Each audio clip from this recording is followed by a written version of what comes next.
बिहार में लागू शराबबंदी कानून को सरकार और सख्त बनाने जा रही है। आपको बता दें कि सम्राट चौधरी ने बड़ा ऐलान कर दिया है, जिसके बाद शराब माफियाओं के बीच हड़कंप की स्थिति है।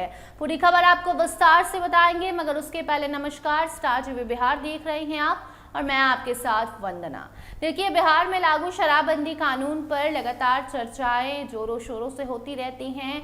कभी इसके जो लागू होने के तरीके पर सवाल उठाए जाते हैं, तो कभी सरकार को हो रहे शराबबंदी से नुकसान पर सवाल उठते हैं, तो कभी सामाजिक नुकसान और फायदे पर बात की जाती है।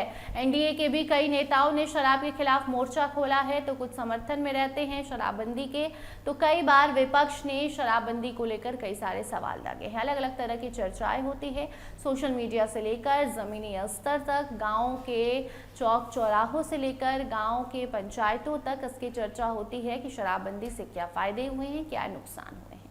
नीतीश कुमार के कहने पर शराबबंदी लागू की गई थी। नीतीश कुमार जब मुख्यमंत्री थे तो साल 2016 में नीतीश कुमार ने महिलाओं के कहने पर शराब बंदी करवा दिया। बिहार में पूर्ण रूप से शराब बेचना और पीना बंद है, इलीगल है। बावजूद इसके शराब बंदी की धज्जियां धड़ल्ले से उड़ाई जाती है। शराब माफिया बिहार में एक्टिव हैं और ऐसे में अब उन माफियाओं पर सम्राट चौधरी का डंडा चला है।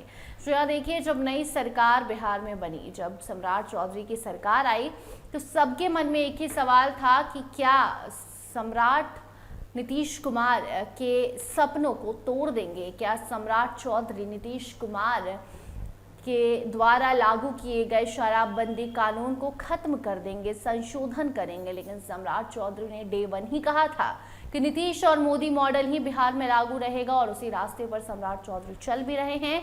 इतना ही नहीं, बल्कि डिप्टी सीएम विजय चौधरी भी सख्त हैं शराबबंदी को लेकर और साफ साफ चेतावनी दे रहे हैं उन लोगों को जो बिहार में लागू शराबबंदी के बीच भी शराब पी रहे हैं, बेच रहे हैं और शराबबंदी कानून का मजाक उड़ा रहे हैं।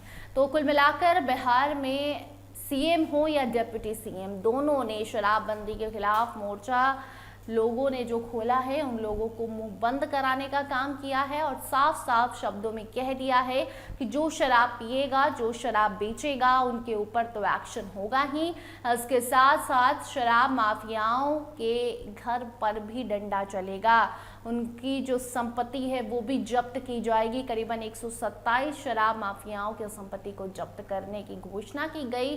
तभी से बिहार में हड़कंप की स्थिति है, क्योंकि देखिए, बिहार में शराबबंदी कानून को भले 10 साल हो गए हों, लेकिन शराबबंदी कानून जितनी सफल नहीं है, उतनी सफल तो बिहार के शराब माफियाओं के प्लान्स हो जाते हैं। और इसीलिए सम्राट चौधरी एकदम सख्त हो चुके हैं और कह चुके हैं कि टस से मस हम अपने इस फैसले से नहीं होंगे। नीतीश कुमार ने जो कानून लाया, जो नियम बनाया, उसी नियम को और सख्त बनाएंगे और शराब पीने वाले, बेचने वाले और शराब माफियाओं की छुट्टी कर देंगे। या तो वो राज्य छोड़कर भाग जाएंगे या फिर सीधे बिहार के जेलों में जाएंगे।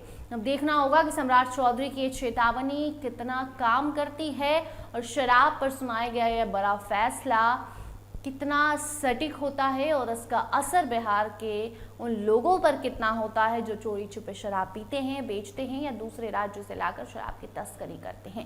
बाकी आपको क्या लगता है कि सम्राट चौधरी की चेतावनियों से लोग डरेंगे, माफिया डरेंगे, बिहार छोड़कर भागेंगे या फिर नहीं?